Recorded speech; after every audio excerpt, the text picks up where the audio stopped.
La piscine a été construite entre 1927 et 1932 sur les plans d'un architecte lillois qui s'appelle Albert Barre et à l'initiative du maire de Roubaix de l'époque, qui est Jean-Baptiste Lebas.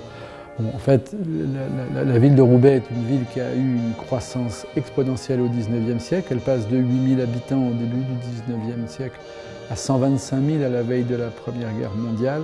Et cette ville champignon industrielle a notamment initié un habitat ouvrier sans aucun confort, ce qu'on appelle les courées à Roubaix, qui sont des rangées de maisons en cœur d'îlots, et dans lesquelles il n'y a absolument aucun confort. Et paradoxalement, et parallèlement plutôt, la ville vit à cette époque-là également au rythme d'épidémies terribles, notamment la tuberculose. Et c'est un chantier plusieurs fois remis sur le métier de créer des structures qui aident à la fois à apporter l'hygiène et à enrayer ces maladies terribles. Hygiène d'hier, 10 litres d'eau. Hygiène d'aujourd'hui, 1 200 000 litres. C'est le contenu du bassin de la piscine municipale construite en 1929, une des plus belles d'Europe.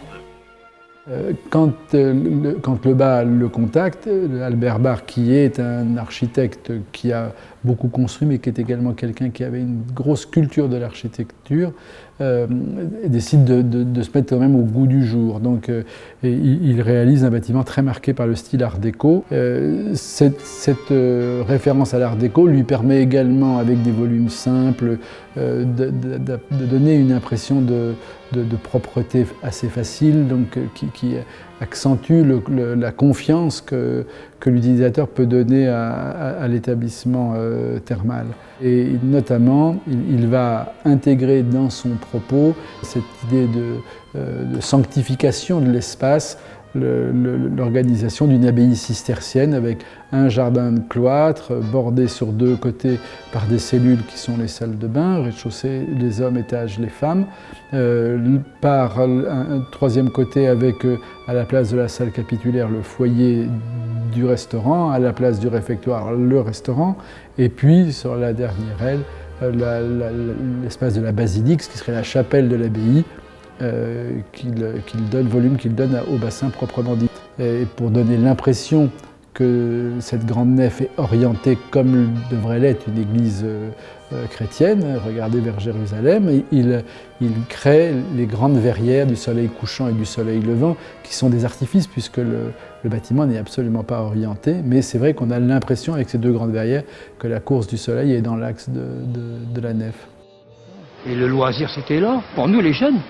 Il y a des gens qui venaient prendre leur douche, et puis qui venaient piquer un petit bain, ou venaient... Vous savez, on causait plus sur le bord du bassin qu'on nageait ici.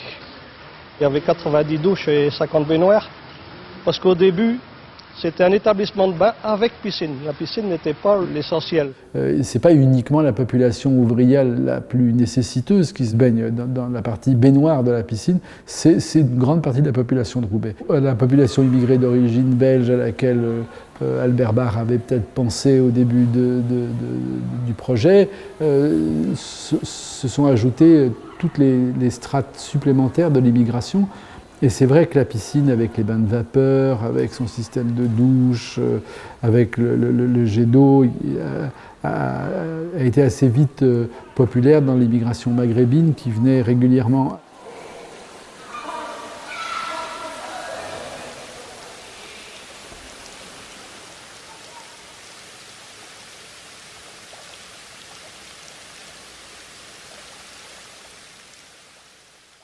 C'est toute l'histoire de Roubaix, toute l'histoire du Nord. Toutes les grandes familles se sont baignées dans cette piscine. C'était un endroit vraiment super. J'y ai appris à nager, j'ai 33 ans. Ça rappelle des souvenirs, c'est dommage de l'avoir fermé quand même. Est-ce que c'est à démolir? Je crois pas, mais c'est à transformer sûrement, oui, comme il dit.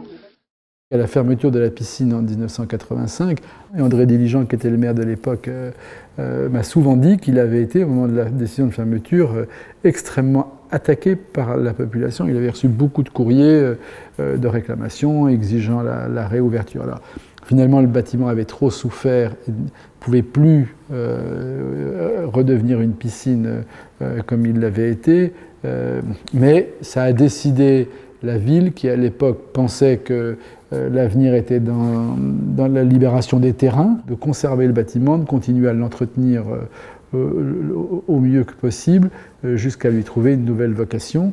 Cette nouvelle vocation, elle va arriver au début des années 90. Il aura fallu 6 ans de travaux pour que ce pur joyau d'architecture et de lumière devienne un musée d'art et d'industrie consacré à la fin du 19e et au début du 20e siècle.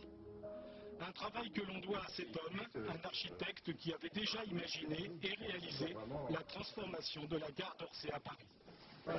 Ce qui m'intéresse beaucoup, c'est qu'on puisse faire évoluer le concept de musée.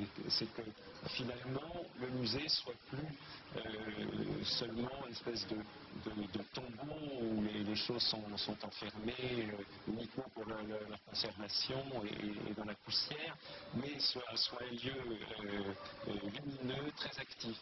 Le fait que la piscine soit inscrite dans le projet du musée a été un élément immédiatement fort. Ça a été un choix, par exemple, fort architectural, c'était de garder la façade de l'usine Hanard sur l'entrée de la ville. Symboliquement, c'était aussi important que cette question de l'usine, qui avait une place si forte dans le quotidien des Roubaisiens, elle n'intervienne. On était vraiment dans une ville de non-public, c'est-à-dire une ville extrêmement populaire qui n'est généralement pas la sociologie traditionnelle des visiteurs du musée, où on est plutôt dans les classes moyennes. Et la piscine a été un formidable atout, parce que puisque cette population de Roubaix était attachée, habituée à la piscine, elle est venue plus facilement visiter le musée que si on avait fait un bâtiment traditionnel de musée. Et ça s'est confirmé avec le temps. Et puis, la ville peut facilement engager des négociations avec les collections nationales. Et on va avoir beaucoup de dépôts très importants qui vont à la fois renforcer ce qui restait de la collection, on reste dans le même esprit, mais lui donner une toute autre ampleur en volume général, et puis surtout en y apportant des grands noms de l'histoire de l'art que le visiteur aime bien trouver. C'est flatteur finalement d'avoir un nom qu'on connaît au mur, c'est évidemment très important. Et puis il y a tout le travail qui est fait avec les jeunes publics, qui est aujourd'hui la ligne budgétaire la plus importante du musée. C'est plus de 50 000 enfants accueillis chaque année en atelier. Et évidemment, c'est à la fois une des grandes fiertés, puis c'est un des grands espoirs du musée pour l'avenir. C'est une occasion de fierté pour la ville qui n'en a pas toujours tant que ça, à la fois pour les habitants et pour la ville en général. Donc c'est un retour sur le sort.